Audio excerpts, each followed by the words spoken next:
Ladies and gentlemen, boys and girls, welcome back to mismapasion and alhamdulillah, the international break is over, and with the return of the WSL this past weekend, let's take a look at all the action that took place. Starting us off was a delectable encounter between high-flying Manchester United and the resurgent Arsenal in a clash that delivered on its billing and then some.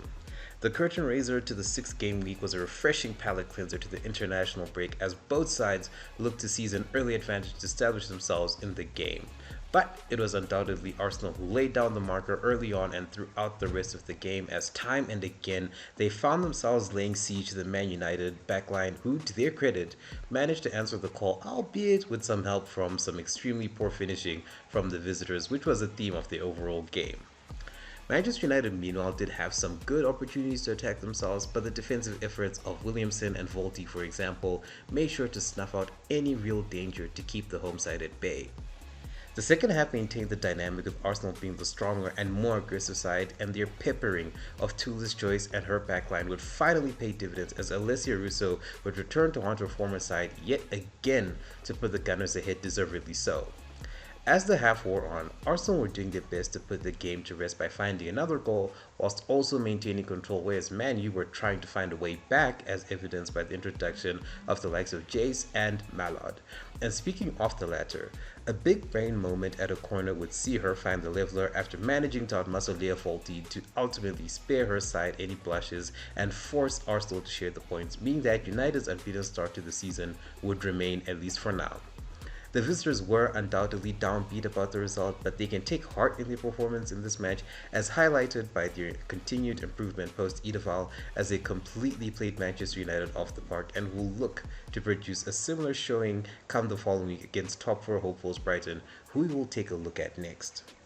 The Seagulls had an admittedly easy return to the WSL, which was a running theme for the other top 4 occupants, except for Manchester United, of course, with the seaside outfit welcoming Leicester City in a match that, from a managerial standpoint, embodied a tale of two cities as both new managers continued to experience differing fortunes in their debut WSL campaigns. Brighton were unsurprisingly off their mark fairly quickly and were already looking to bring the fire to the Foxes, who for their part were doing their best to not only respond to the attacking threat posed, but also forge their own chances as well.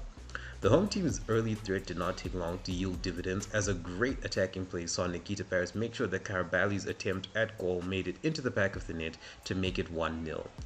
And as the game wore on, the commentator said something that I honestly thought was really indicative of the game and my earlier statement about the managers, and that was Leicester were chasing shadows. And in all honesty, that is what it felt like watching this game, as the Foxes really looked way out of their depth and found absolutely no joy, no matter how fleeting, against the rampant Brighton, who ultimately saw off the game 1-0 to maintain their wonderful start to the season. And before we move on to the next game, best wishes go to Sam Tierney of Leicester City, who got stretchered out of the game in what looked to have been a nasty injury, which, as of recording, has not yet been disclosed, but hopefully it is nothing that keeps her out for too long. Speaking of rampant sides, up next was Crystal Palace hosting pack leaders Manchester City, and this match went about as much as you would expect it when you hear the teams that were facing off against each other.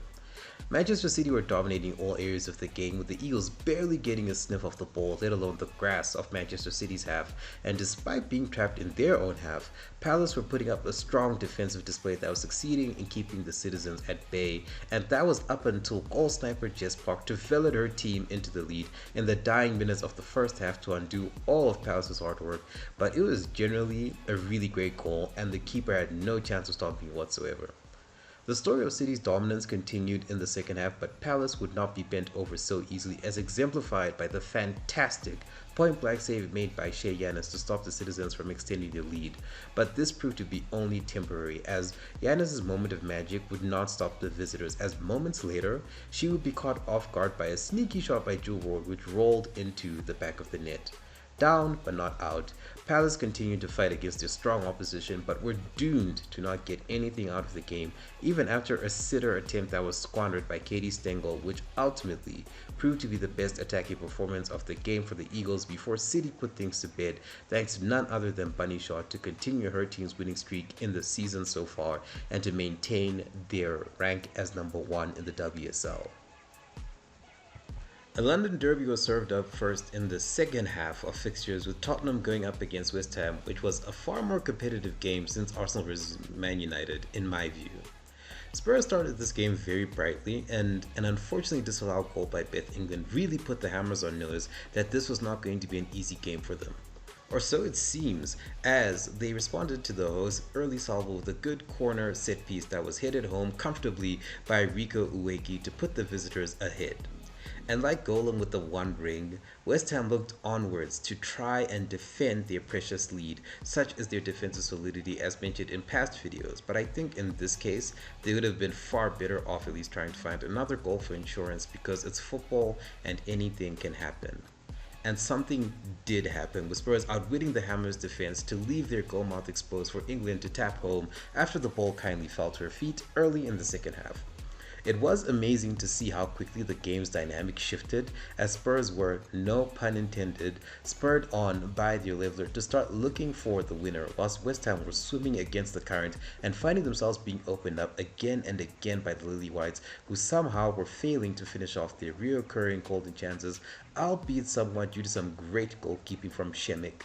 As the game drew to a close, West Ham had come into the game and looked like they were going to be able to navigate either 3 or 1 point from this encounter against Spurs. But the scriptwriters said no in quite some controversial fashion as Camila Saez volleyed the ball over her own keeper to hand all 3 points to Tottenham, which no matter how many times you rewatch that own goal, you cannot make up what I just described to you. It is honestly amazing how that occurred, and words fail me as to why she thought that what she did was a good idea, but in any case, that own goal not only helped Spurs get the important 3 points on the day, but it also helped to keep West Ham in the WSL basement for yet another week. The penultimate game of the week had fellow basement dwellers in Aston Villa taking on Liverpool, and in all honesty, after watching this game, I have fully lost my faith in the villains who, if I had purchased stock from them, I would have made a massive loss by now. As for what is slowly becoming the second season in a row, the Birmingham outfit continued to fail to make good on their collective promise as a squad. The talent is undoubtedly there, as the team is full of genuinely good players, some of whom start for some top nations, but you can't make heads or tails of whether they are having any major aspirations or they're just happy to be there, of which I think it's the latter. But looking at the actual game itself, and Villa welcomed Liverpool in what was a fun match all things considered despite my early ramble there, which was justified as the home team were dominated early doors with the likes of Missy Kearns asking early questions which Villa honestly failed to answer in similar fashion, as Reds captain Taylor Hines scored not once but twice with her attempts mirroring one another. Such was the poor defending from Villa at the back that she had all the time and space in the world to decide what to do, which was again score on both the opportunities that she received to put Liverpool in firm control going into the second half. And not to sound like I'm annoyed or anything, even though I am, given what I've already said, credit must be given because credit where credit is due. Aston Villa put up a courageous fight early on, with Gabby Nunes finishing off across to head home and pull one back for the home side, and they continued their fight to try and get themselves back into the game in the second half, which was a highly marked improvement from the slop that they had dished up in the first half. Liverpool, for their efforts, found it difficult to temper the storm of Aston Villa, who are now in firm control despite being a goal down. The visiting Reds were desperate to hear the final whistle go, as despite them managing to keep Villa at bay, it seemed as though it was just going to be a matter of time before they conceded a second, but fortunately for them, the final whistle did go off to secure the 3 points for the visiting team against the WSL's perennial nearly women in Aston Villa, who again continued to underwhelm despite their obvious talent. And finally, in what is pretty much a recurring theme at this point, not only did Chelsea close out the game week, but they also did it by eviscerating their opposition, with Everton being the poor lambs being slaughtered this time around. I won't spend much time recapping this game because honestly, it went about as well as you'd expect for Everton, who were pretty much fighting for survival right from the first whistle, but it was futile, as they were bullied and dominated in every conceivable way till the very end by the current champions, who are completely unbeatable. All 5 of Chelsea's goals were wonderfully taken, with Beaver Jones, Cuthbert, Guru Wrighton, captain, and Lawrence all making their shots count as Chelsea romped to a 5-0 victory to maintain their perfect start to the WSL. And with the conclusion of match week number 6, this is the current state of the WSL table, with not much movement taking place except for a few positional swaps between Brighton and Manchester United, West Ham and Everton, and Spurs and Leicester City, with the positions becoming more settled now with the 24-25 season now a quarter of the way through. What did you think of this game week, and do you think any more changes will occur before the next international break, particularly at the lower end of the table? Looking at you, Aston Villa. Joking. Leave your thoughts on this and anything else from the game week in the comment section below. Make sure to like, share, and subscribe if you enjoyed the video today, and I will see you in the next one.